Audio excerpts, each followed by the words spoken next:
దావూద్ ఇబ్రహీం అంత సీన్ లేదు గాని చిన్నారెడ్డి అంటే తెలంగాణలోని క్రైమ్ రికార్డుల్లో పేరు మోసిన దొంగే. అంతకంటే చెప్పుకోవాల్సిన విషయం ఇంకొకటి ఉంది. ఒకప్పుడు అతను రైతు, పరిస్థితుల ప్రభావంతో ఖతర్నాక్ దొంగగా మారాడు. నిజామాబాద్ జిల్లా నందిపేట మండలం వెన్నెల గ్రామానికి చెందినవాడు 52 ఏళ్ల చిన్నారెడ్డి.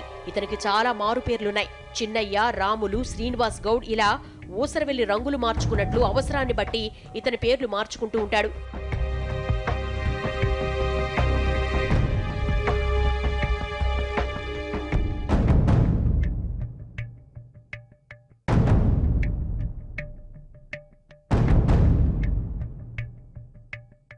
సాధారణ రైతైన చిన్నారెడ్డి వ్యవసాయంలో పూర్తిగా నష్టపోయాడు.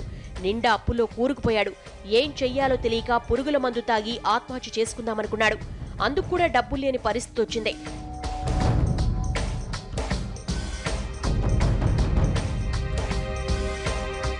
సరిగ్గా అప్పుడే ఎవరో అతనికి సలహా ఇచ్చారు. దుబాయ్ వెళ్తే ఏదో ఓ పని దొరుకుతుందని. సొంతూరిని తన వాళ్లను వదిలి ఎక్కడో గల్ఫ్ దేశానికి వెళ్లడం అతనికి అస్సలు ఇష్టం లేదు. కానీ పొలం బీడువారిందే. పని కల్పించలేని ఊరు నీ అవసరం లేదు పొమ్మందే.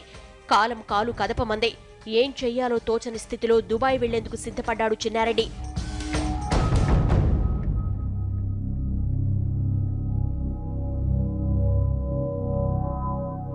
చాలా మందిలాగే అతడు కూడా మరిన్ని అప్పులు చేసి ఏజెంట్లకు లక్షలు సమర్పించుకుని దుబాయ్కి ప్రయాణమయ్యాడు. తన భార్య, పిల్లలు నందిపేట మండల కేంద్రంలో నివాసముండేలా ఏర్పాట్లు చేసి ఫ్లైట్ ఎక్కాడు.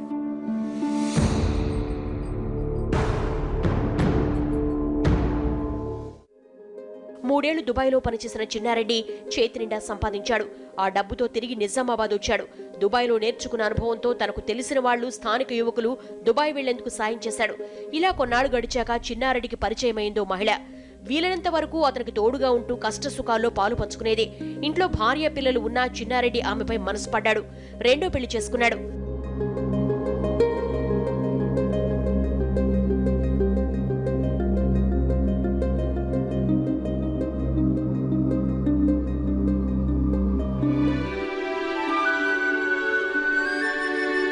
సముద్రాలైనా ఏదొచ్చుగాని సంసారాన్ని ఈదలేమంటారు కదా.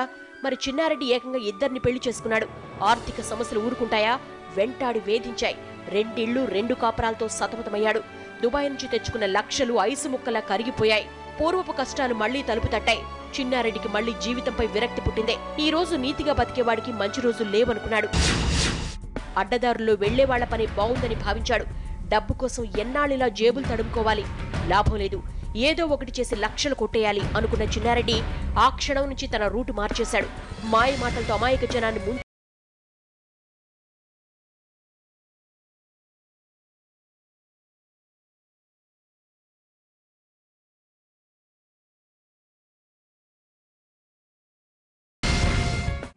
డాలర్ డ్రీమ్స్ చూపిస్తూ దుబాయ్ వెళ్లాలనుకునే వాళ్ళని టార్గెట్ చేశాడు చిన్నారెడ్డి.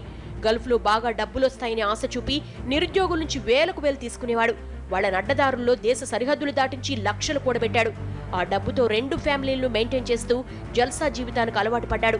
పేకాట, ఇతర వ్యసనాల్లో మునిగి తేలాడు. ఎప్పటికప్పుడు సంపాదించిన సొమ్ము అయిపోగానే కొత్త వాళ్లను బురుడి కొట్టించేందుకు కుట్రలు పన్నేవాడు. ఇలా కొంతకాలం గడిచాక చిన్నారెడ్డి సంగతి పోలీసులకు తెలిసిందే. వరుస మోసాలకు పాల్పడుతున్న అతన్ని 2005లో జగిత్యాల పోలీసులు అరెస్టు చేసి జైలుకు పంపారు. కొన్నాళ్లు జైలు జీవితం గడిపి విడుదలైన చిన్నారెడ్డి తీరు మార్చుకోలేదు. ఎలాంటి తప్పు చేసినా ఎట్టి పరిస్థితుల్లో పోలీసులకు దొరకకూడదనుకున్నాడు. అందుకోసం తన పంథా పూర్తిగా మార్చేశాడు. తొండ ముదిరి ఊసర వెళ్లైనట్లు దొంగ కాస్త ఘరానా దొంగగా తయారయ్యాడు. చిన్నారెడ్డి చదివింది 5వ తరగతే. తెలివితేటలు మాత్రం తక్కువేమీ లేవు. అందరిలా చోరీలు చేస్తే పోలీసులకు దొరికిపోవడం ఖాయమనుకున్న అతను కొత్త పంథా అనుసరించాడు. పోలీసులనే ఫాలో అవుతూ ఎప్పటికప్పుడు జాగ్రత్త పడుతూ ఏళ్ల తరబడి టక్కరి దొంగలా తప్పించుకు తిరిగాడు. జైలు నుంచి విడుదలైన చిన్నారెడ్డి తన గతం ఎవరికీ తెలియకూడదనుకున్నాడు. తన రైతు వేషాన్ని పూర్తిగా మార్చేశాడు. అతని హై లెవెల్ బిల్డప్ చూసి ఇతను సౌండ్ పార్టీ అనుకునేవాళ్ళు చుట్టుపక్కల వాళ్ళు.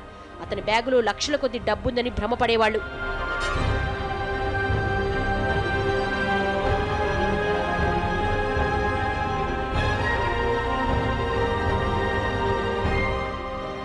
సెకండ్ ఇన్నింగ్స్ లో తొలిమెట్టుగా పండించిన పంటల్ని మార్కెట్ యార్డులకు తెచ్చే రైతుల్ని టార్గెట్ చేశాడు చిన్నారెడ్డి.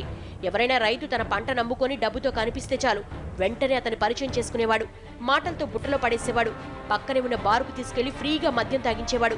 వద్దంటున్నా బలవంతంగా తాగించి మద్యం తెక్కే వరకు వదిలేవాడు కాదు.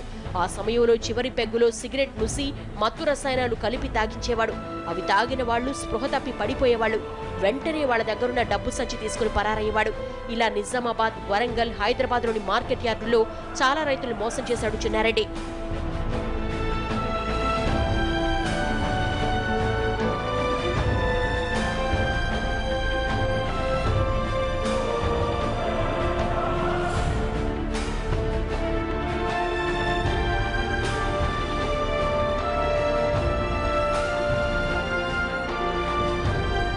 కొన్నాళ్ల తర్వాత చిన్నారెడ్డికి డబ్బుపై ఆశ మరింత పెరిగింది. రైతుల్ని దోచుకుంటే ప్రయోజనం లేదు, తన టార్గెట్ ఇంకా పెద్దగా ఉండాలనుకున్నాడు. బంగారాన్ని కాజేస్తే ఒక్కసారిగా లక్షలు సొంతమవుతాయనుకున్నాడు. అందుకోసం బంగారం వ్యాపారులు, ఏజెంట్లపై దృష్టి సారించాడు. జిల్లాల నుంచి హైదరాబాద్ వచ్చే బంగారు షాపుల ఏజెంట్లు ఏం చేస్తున్నారు, ఎక్కడెక్కడికి వెళ్తున్నారు అని గమనించేవారు.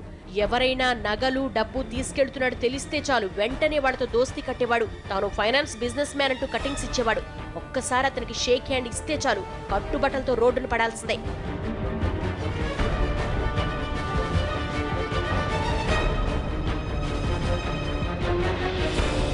బంగారం ఏజెంట్లతోనూ సేమ్ సీన్ రిపీట్ అయ్యేది. పరిచయం పేరుతో మాటలు కలపడం, మద్యం తాగించడం, మత్తులోకి దించడం, బంగారం కాజేయడం, ఇదే పని పెట్టుకున్నాడు చిన్నారెడ్డి.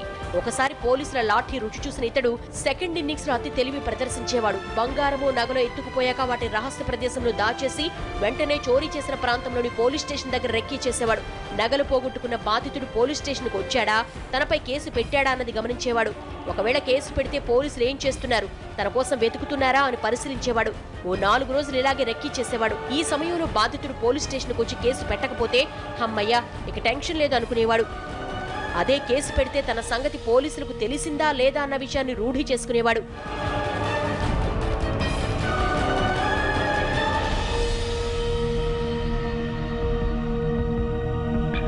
ఎప్పుడైనా చోరీ జరిగిన ప్రాంతానికి పోలీసులు వెళితే చిన్నారెడ్డి కూడా అక్కడికి వెళ్లేవాడు. చుట్టూ ఉన్న జనంలో కలిసిపోయి ఏం జరిగింది, పోలీసులు ఎందుకు వచ్చారో అని వాళ్ళని అడిగేవాడు. వాళ్లేమో ఎవరిదో బంగారం పోయిందంట అని చెప్పేవాళ్ళు. మరి దొంగెవరో తెలిసిందా అని ఆరా తీసేవాడు. ఇంకా తెలియలేదని స్థానికులు చెప్తే హమ్మయ్యా అనుకునేవాడు. ఒకవేళ స్థానికులు ఎవరో పెద్ద మనిషంట, బాగా తాగించి నగలెత్తుకుపోయాడంట అని చెప్పారంటే చాలు కిక్కురు మనకుండా అక్కడి నుంచి ఎక్కేసేవాడు. పోలీసులకు తన ఆనవాళ్లు తెలిసిపోతున్నాయని భావించి మళ్లీ ఆ దరిదాపులకు వచ్చేవాడు కాదు. ఇంత పక్కాగా స్కెచ్ చేస్తూ ఉండడంతో చాలా కేసుల్లో చిన్నారెడ్డిని కనిపెట్టడం పోలీసులకు తలనొప్పిగా మారిందే. ఇతనిపై ఇప్పటివరకు నిజామాబాద్, కరీంనగర్, హైదరాబాద్ జిల్లాలో 13 కేసులున్నాయి.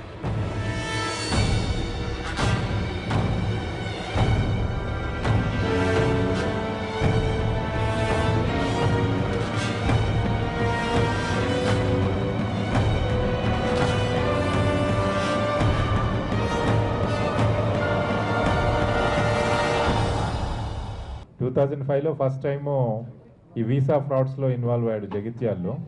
అతని మీద ఒక వారెంట్ కూడా పెండింగ్ ఉంది అన్నట్లు. సో సబ్సిక్వెంట్గా he got into this criminal history. 5వ తరగతి వరకు చదువుకున్నాడు కానీ పాలిష్డ్గా కనిపిస్తాడు. సో తర్వాత తెలివి బాగుంది అన్నట్లు. Is an intelligent person. Yes. తర్వాత వెల్ డ్రెస్డ్, సోఫిస్టికేటెడ్గా ఉంటాడు అన్నట్లు. తర్వాత అన్ని జాగ్రత్తలు కూడా తీసుకుంటాడు అన్నట్లు. ఆ రోజు ఇది దొంగతనం అయిన తర్వాత మళ్ళీ మనం ఇన్వెస్టిగేషన్ చేసిన ప్రాసెస్లో మనం ఎట్లా ఇన్వెస్టిగేషన్ చేస్తున్నాం అని కూడా మన వాళ్ళని ఫాలో చేసి చూశాడు అన్నట్లు అతను. మనం ఎక్కడెక్కడికి వెళ్తున్నాం, ఏం చేస్తున్నాం అనేది కూడా. అంటే అతను 2 మ్యారేజెస్ చేసుకున్నాడు. ప్లస్ ఇంకా అతని వ్యసనాలకు అలవాటు పడడంతో ఇది రకరకాల వ్యసనాలు ఉన్నాయి అన్నట్లు. అన్ని రకాల వ్యసనాలు ఉన్నాయి అతనికి. ఈ క్రైమ్ హిస్టరీ అంతా తెలుసుకున్న హైదరాబాద్ పోలీసులు ప్రశాంత్ నుంచి బంగారాన్ని ఎత్తుకుపోయింది కూడా చిన్నారెడ్డే కావచ్చని అనుమానించారు. ఆ దిశగా కేసు దర్యాప్తు చేపట్టారు. ఖతర్నాక్ చిన్నారెడ్డి కోసం పోలీసులు వేసిన ప్లాన్ ఏంటి, ఎలా సెర్చ్ ఆపరేషన్ నిర్వహించారు, ఆ వివరాలు షార్ట్ బ్రేక్ తర్వాత చూద్దాం.